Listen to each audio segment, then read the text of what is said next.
কোরিয়ানরা খুবই ব্যস্ত life lead করে। যেদিন আমার ক্লাস থাকে সেদিন আমার খুবই রাশ টাইম যায়। কিভাবে আমি সেদিন সবকিছু সামলাই সেটা নিয়েই থাকছে আজকের ব্লগ। চলুন দেরি না করে শুরু করা যাক। হ্যালো গাইজ, আসসালামু আলাইকুম। This is me Suraiya and welcome to my new blog. যেহেতু আমার পরদিন সকালবেলা ক্লাস আছে আর সেদিন পুরো দিনটাই আমার ক্লাস, মানে হচ্ছে সকাল 9টার থেকে শুরু করে সন্ধ্যা 6:30 অবধি আমার ক্লাস। তো সেই দিনের আগের দিনই আমি হচ্ছে রান্না বান্নাটা একটু কমপ্লিট করে রাখি, যাতে ওই দিন আমার খুব বেশি কষ্ট না হয়। চিকেনটা রান্না করে রেখে খাওয়া দাওয়া করে আমি ঘুমিয়ে গেছিলাম। সকালবেলা উঠে চা আর বিস্কিটই একমাত্র ভরসা।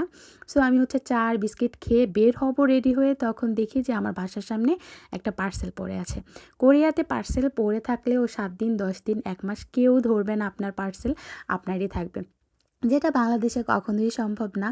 তো আমি হচ্ছে সিম অর্ডার করছিলাম, সেই সিমই হচ্ছে আমার অ্যাড্রেসে ডেলিভারি করে গেছে।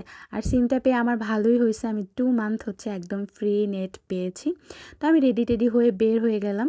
বের হয়ে এখন হচ্ছে বাস স্ট্যান্ড অবধি হেঁটে যাব, মোটামুটি 5-7 মিনিট লাগে হেঁটে আসতে। এসে আমি হচ্ছে বাসের জন্য ওয়েট করতেছিলাম। এখানে অন টাইম বাস আসে, প্লাস হচ্ছে আপনি কার্ড পাঞ্চ করে যাবেন, কোনো ক্যাশের প্রয়োজন নাই। সো সুন্দর করে বাসে উঠে পড়লাম আর আমি আমার ক্লাসে চলেও আসলাম। ক্লাস হচ্ছে আমার ছিল 9টায়, তো আমি মোটামুটি একটু আগিয়ে এসে ক্লাস শেষ করে 2টা ক্লাস পর আমার লাঞ্চ ব্রেক ছিল একটা।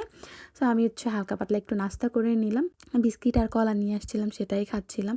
খাওয়া দাওয়া শেষ করে আমার আবার কিছু ফটোকপিস করতে হবে, যেহেতু এআরসি কার্ডের জন্য জমা দিব, তাই তো চলে গেলাম। এখানে এত কষ্ট হয়েছে, এই সিঁড়ি বেয়ে নিচে নেমে ফটোকপি করে আবার আমাকে ইউনিতে আসতে হয়েছে। এখানে হচ্ছে আমাদের ইউনির ফুটবল মাঠ, এটা অনেক বিশাল একটা এরিয়া নিয়ে, সেখানে কিছুক্ষণ সময় কাটাই লাঞ্চ টাইমে। এইখানে আমাকে এক ভাইয়া বেলুন নিয়ে আসতে বলছিল বাংলাদেশ থেকে, তো তার জন্য আমি বেলুন নিয়ে আসছিলাম। সে আর কি আমার ইউনিতে এসে নিয়ে গেছে, ওইটা নিয়ে একটু মজা করতেছিলাম ফ্রেন্ডরা।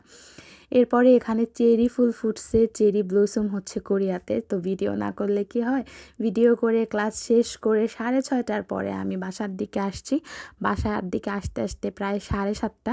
তো ভাবলাম কিছু বাজার করে যাই, যেহেতু বাজারও মোটামুটি করতে হবে। তো ঢুকলাম ডায়ো মার্টে। এখানে ফলের দাম হচ্ছে বাংলার থেকে একটু বেশি হলেও ইউরোপিয়ান কান্ট্রির তুলনায় মোটামুটি সস্তা, বাট সবজির দামটা অনেক বেশি। এখান থেকে ঘুরে ঘুরে আমি হচ্ছে কিছু বাজার করতেছিলাম, মুড়ি দেখতেছিলাম। বাংলাদেশে বসে মুড়ি খুব একটা খাইতাম না, চানাচুর অথবা ভাজা পোড়ার সাথে ছাড়া। আর এখানে মুড়ির অনেক দাম। যাই হোক, সবজি টবজি সব কিছুই অ্যাভেলেবেল, টাকা থাকলে সব কিছুই কেনা সম্ভব। সব কিছু দেখে দেখে আমি আমার প্রয়োজনীয় জিনিসপত্র নিয়েছি আর আপনাদের দেখানোর জন্য টুকটাক ভিডিও করেছি।